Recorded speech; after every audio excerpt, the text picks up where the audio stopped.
जय माता दी, जय माँ कामाख्या। काली तारा महाविद्या षोडशी भुवनेश्वरी भैरवी छिन्न मस्ता च विद्या दुमातदा बगला सिद्ध विद्या च मातंगी कमलात्मिका एतदस महाविद्या सिद्ध विद्या प्रतिर्गिता।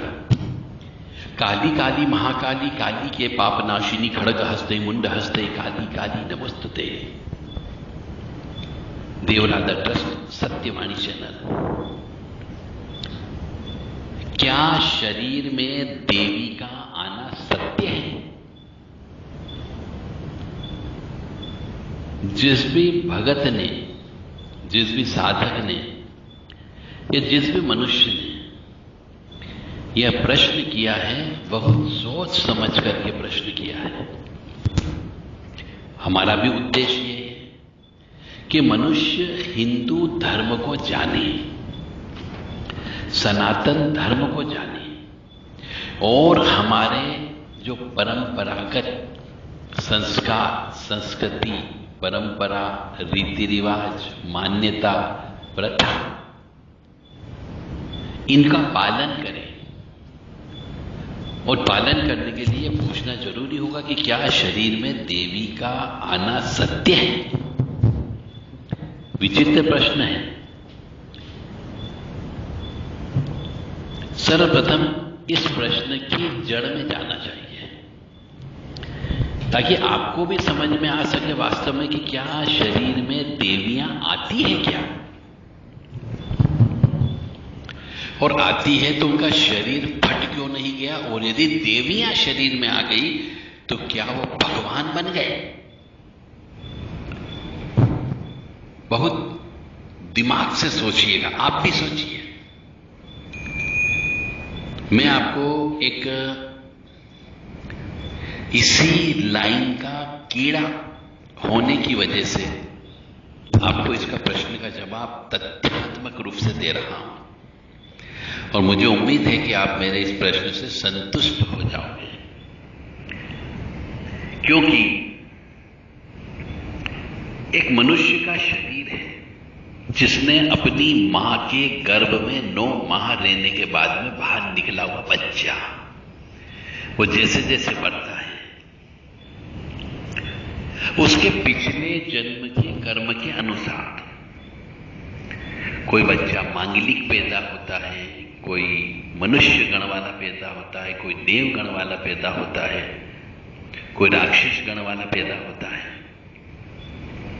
कोई मनुष्य कालसर्प दोष से युक्त पैदा होता है, तो कोई मांगलिक दोष से युक्त पैदा होता है, किसी की राहु चंद्र एक साथ बैठा हुआ होता है। ऐसे ज्योतिषी कारण होते हैं शरीर के अंदर देवी आने के।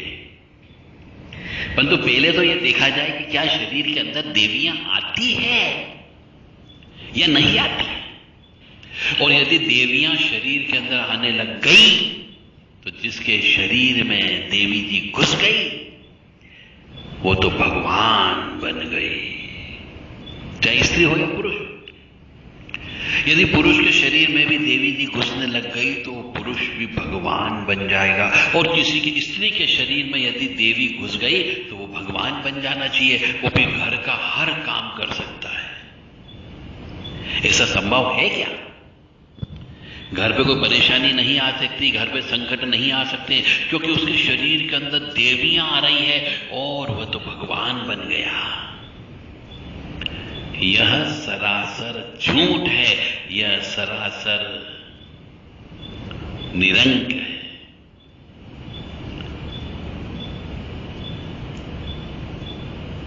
पवन आती है, देवियां नहीं आती। पवन शरीर के अंदर आती है और कुछ विशेष व्यक्तियों के शरीर में ही आती है, हर एक मनुष्य के शरीर में नहीं आ सकती।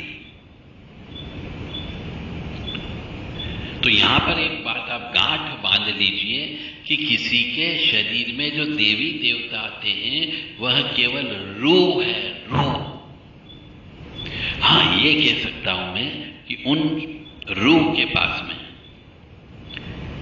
देवताओं से वरदान प्राप्त जो कार्य कर सकते हैं वही कार्य ये रूह कर सकते हैं, इससे बाहर वो नहीं जा सकते। तो शरीर के अंदर देवी आना सत्य नहीं है, क्योंकि देवी जी आ जाएगी तो शरीर फट जाएगा। तो पवन आती है। अब पवन कहां से बनी, ये भी एक प्रश्न है।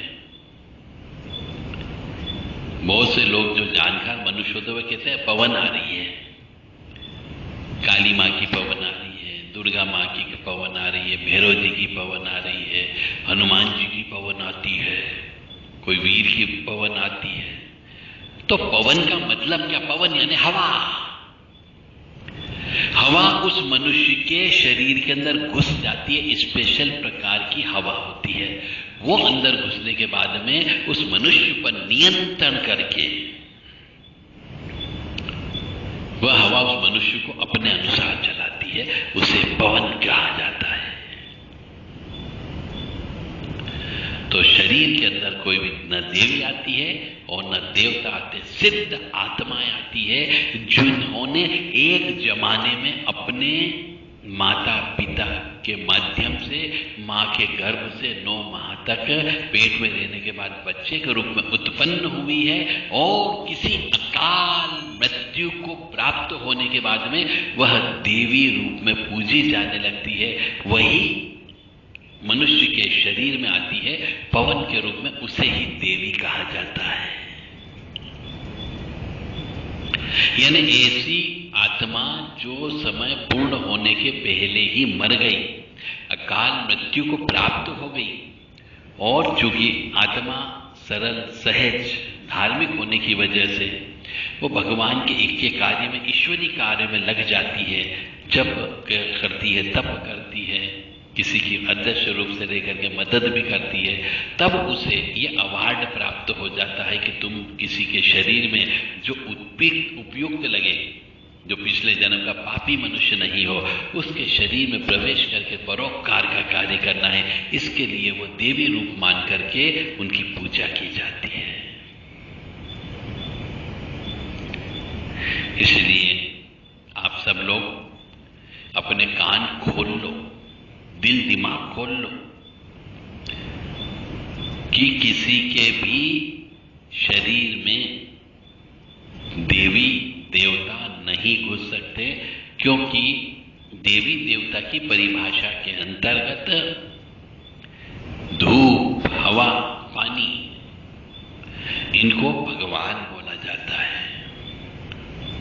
और जब ये ही आपके पास नहीं है या कमजोर है, तो फिर मान करके चलें कि आपके शरीर में देवी नहीं आ सकती।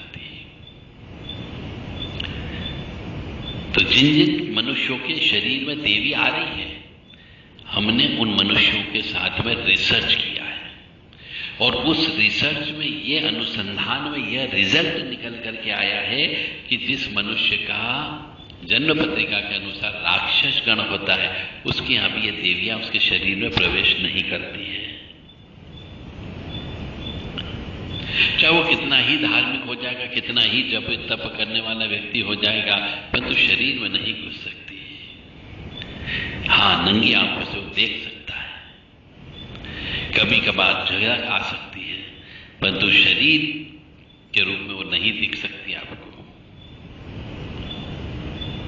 तो शरीर में वो मृत आत्माएं आती है जो अपनी एक जमाने में अकाल मौत को प्राप्त हुई, और उस अकाल मौत को प्राप्त होने के बाद में उस आत्मा के द्वारा विशेष जप तप किया गया, उस आत्मा के द्वारा तब उसको परमपिता परमात्मा से एक नई उपाधि से नवाजा जाता है।